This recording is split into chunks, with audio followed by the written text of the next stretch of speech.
అందరికీ నమస్కారం. నేను మీ చిలకమర్తి ప్రభాకర్ చక్రవర్తి శర్మ. మనకి సంక్రాంతి చాలా విశేషమైన ప్రత్యేకమైనటువంటి పండుగ. జ్యోతిష్ శాస్త్ర ప్రకారం సూర్యుడు మకర రాశిలోకి ప్రవేశించడం, ఉత్తరాయణ పుణ్యకాలం ప్రారంభమయ్యేటువంటి సమయం ఈ మకర సంక్రాంతికి సంబంధించినటువంటి సమయం.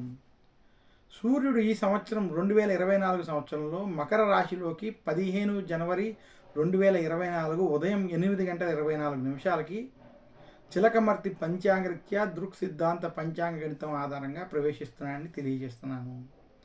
విశేషించి 15వ తారీఖు మనకి మకర సంక్రాంతి అవడం చేత 14వ తారీఖు భోగిగా, 15 మకర సంక్రాంతిగా, సూర్యారాధనకి వాటికి విశేషమైనటువంటి రోజుగా, ఇంకా దాని తర్వాత జనవరి 16వ తారీఖు కనుమ పండగగా చెప్పబడింది. మన పురాణాల ప్రకారం ఈ 3 రోజులు, ఈ 3 పండుగలు చాలా ముఖ్యమైన పండుగలు.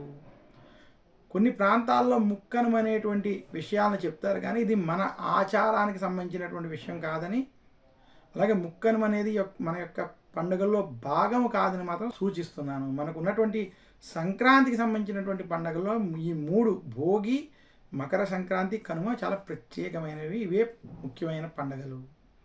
ఈ కనుమ పండుగ రోజు విశేషించి మనకి ఎప్పుడు ఒక సంక్రమణం జరిగిన తర్వాత రోజుని కనుమగానే మనం భావించాలి. ఈ కనుమ పండుగ రోజు విశేషించి గోవుల్ని పూజించడం, పశుపక్షాదులను పూజించడం విశేషం. ఈరోజు విశేషించి పశుపక్షాదులకి ఆహారాన్ని అందించడం వల్ల వారి యొక్క ప్రేమని, వారి యొక్క ఆదరణని పొందడం వలన విశేషించి మనకి శుభ ఫలితాలు కలుగుతాయని పెద్దలు చెప్పినటువంటి విషయాలు.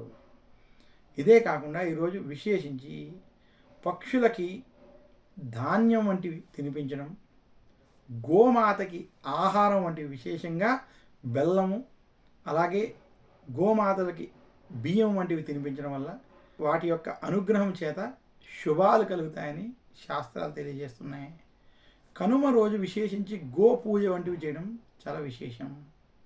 ఇక కనుమ రోజు ఈరోజు కూడా విశేషంగా సూర్యారాధన వంటివి చేసి ఇంట్లో మీకు ఏదైతే చాలామందికి ఇలవేల్పు ఎవరైతే ఉంటారో ఆ యొక్క దేవతని కానీ, వెంకటేశ్వర స్వామి కావచ్చు, అమ్మవారు కావచ్చు, శివుడు కావచ్చు, వారిని పూజించి వారికి ఆ రోజు రకరకాల పదార్థాలతో నైవేద్యాన్ని సమర్పించడం, గారులని ఆ రోజు నివేదించడం చాలా విశేషం.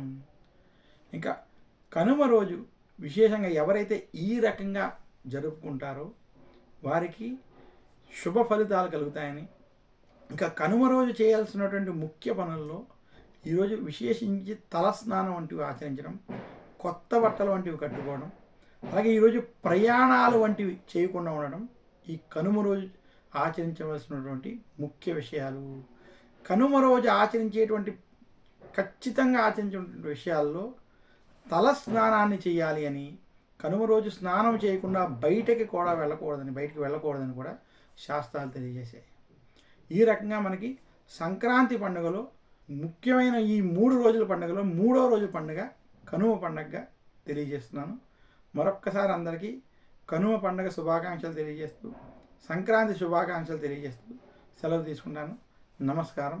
మీ చిలకమర్తి ప్రభాకర్ చక్రవర్తి శర్మ.